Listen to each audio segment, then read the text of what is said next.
Oi, eu sou a Grazi e esse é o 15 Minutos com a Bíblia. Se tem uma coisa que aprendo estudando as profecias é que não devemos ser orgulhosos. Devemos reconhecer nossos erros e pedir perdão rapidamente. Insistir em uma conduta errada só faz com que soframos consequências piores lá na frente.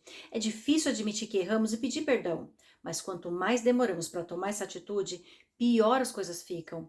Situações que poderiam ser facilmente resolvidas com uma conversa acabam se tornando motivo para término de relacionamentos. No vídeo de hoje, veremos o quanto a paciência do Senhor foi colocada à prova pelos israelitas. A dureza de seus corações e as suas maldades atingiram um nível que já não podia mais ser tolerado. Capítulo 15.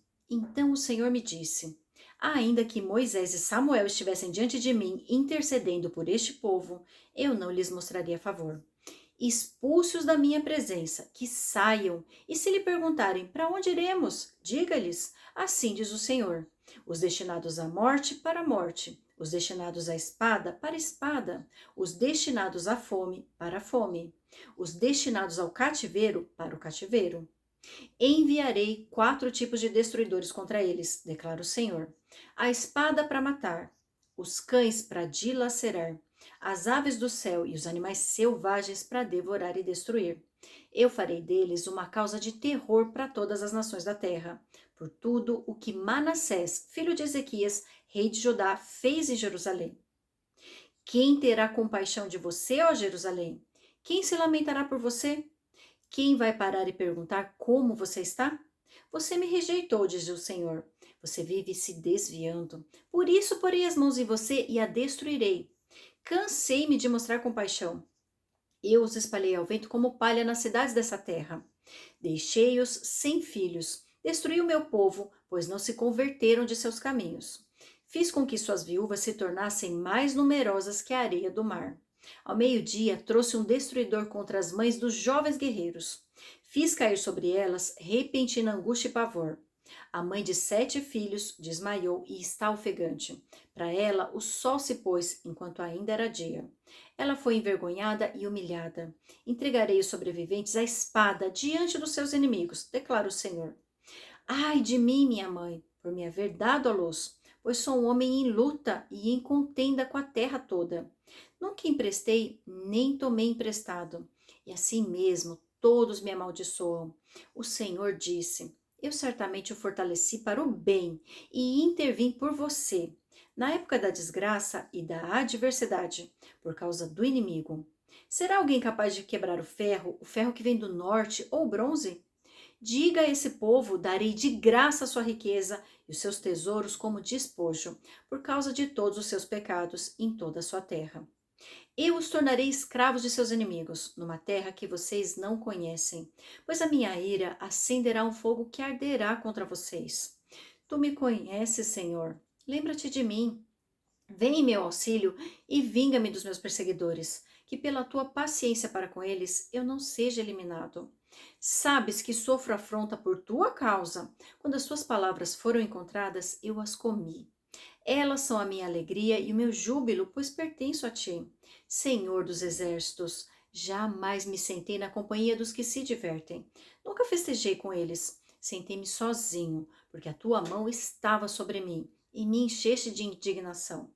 Por que é permanente a minha dor e a minha ferida é grave e incurável? Por que te tornaste para mim como um riacho seco, cujos mananciais falham? Assim respondeu o Senhor: se você se arrepender, eu o restaurarei para que possa me servir. Se você disser palavras de valor e não indignas, será o meu porta-voz. Deixe este povo voltar-se para você, mas não se volte para eles.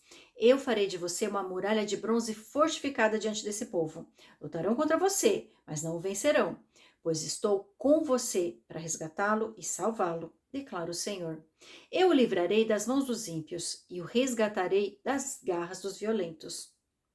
Aqui temos o verdadeiro debate entre Jeremias e o Senhor. Deus está tão irado contra o seu povo que nem mesmo se Moisés ou Samuel clamassem, ele não os ouviria. A cada um seria aplicada a retribuição devida por seus muitos pecados. A fúria do Senhor é tão grande que Jeremias teme que seja temido junto com os demais do povo e clama a Deus para que se lembre de sua integridade. Ele tomou a decisão consciente de se afastar deles, de suas festas e celebrações. Havia algo dele que o impelia a se afastar daquelas situações. Ele também se dedicou a estudar as palavras da lei. Ele declara que quando as encontrou, as comeu e que elas representavam sua alegria e o seu júbilo. Acho interessante que ele declara que se sentou sozinho, porque a mão do Senhor estava sobre ele e o enchia de indignação quanto à conduta dos pecadores. E a reflexão que faço é: não precisamos nos amoldar ao que as outras pessoas fazem. Por mais que tais práticas tivessem se tornado comuns, Jeremias se afastou delas, não as adotou como a sua conduta. Ele permaneceu fiel a Deus, estudando a palavra e se abstendo de praticar o mal. Capítulo 16. A vida solitária de Jeremias. Então o Senhor me dirigiu a palavra dizendo: não se case nem tenha filhos ou filhas neste lugar, porque assim diz o Senhor a respeito dos filhos e filhas nascidos nessa terra, e a respeito das mulheres que forem suas mães e dos homens que forem seus pais. Eles morrerão de doenças graves, ninguém pranteará por eles.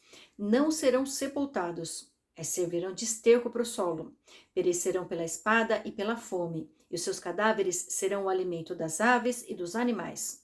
Porque assim diz o Senhor: não entre numa casa onde há luto, não vá prantear nem apresentar condolências, porque retirei a minha paz, o meu amor leal e a minha compaixão deste povo, declara o Senhor.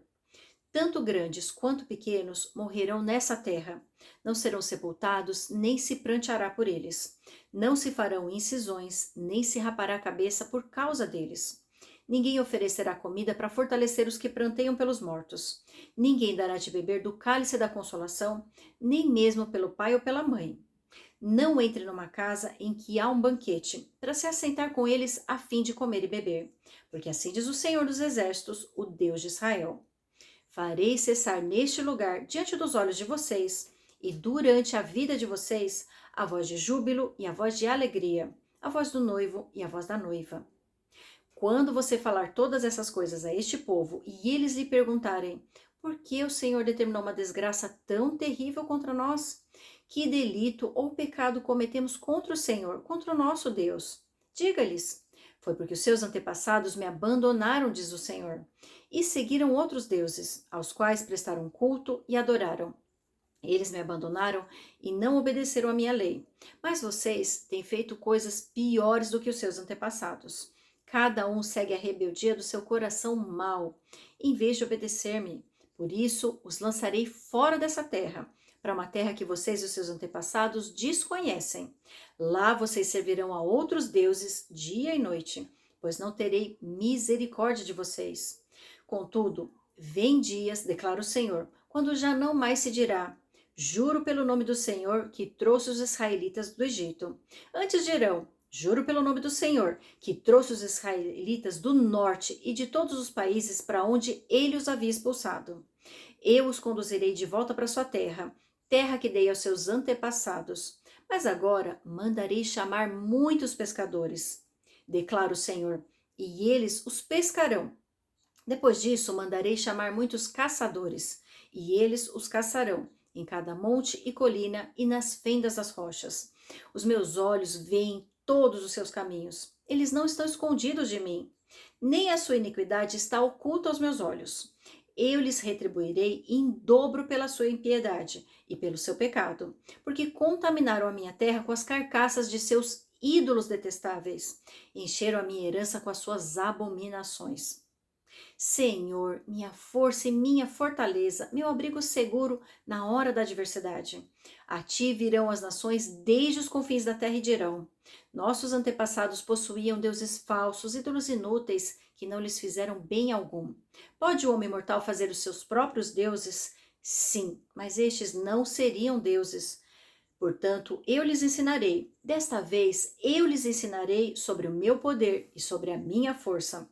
Então saberão que o meu nome é Senhor. Vemos que Jeremias sentiu na pele aquele famoso ditado: antes só do que mal acompanhado. A ira de Deus contra o povo era tão grande que ele não permitiu que Jeremias tomasse esposa e tivesse filhos naquele lugar. E essa é uma advertência muito importante e que muitos não levam em consideração ao se aliançar em matrimônio. Entrar em jogo desigual é uma escolha que traz muitas consequências sérias. Salomão é a prova de que relacionamentos com pessoas que não professam a mesma fé podem acabar levando um dos dois a se desviar de suas convicções. Jeremias era um homem temente e obediente a Deus, mas vivia em uma época de muita idolatria e de práticas repugnantes contra o Senhor. E manter-se fiel em um ambiente como aquele não era uma tarefa fácil. Por isso, era preferível ele permanecer só do que abandonar o temor do Senhor. Eu te espero no capítulo 17.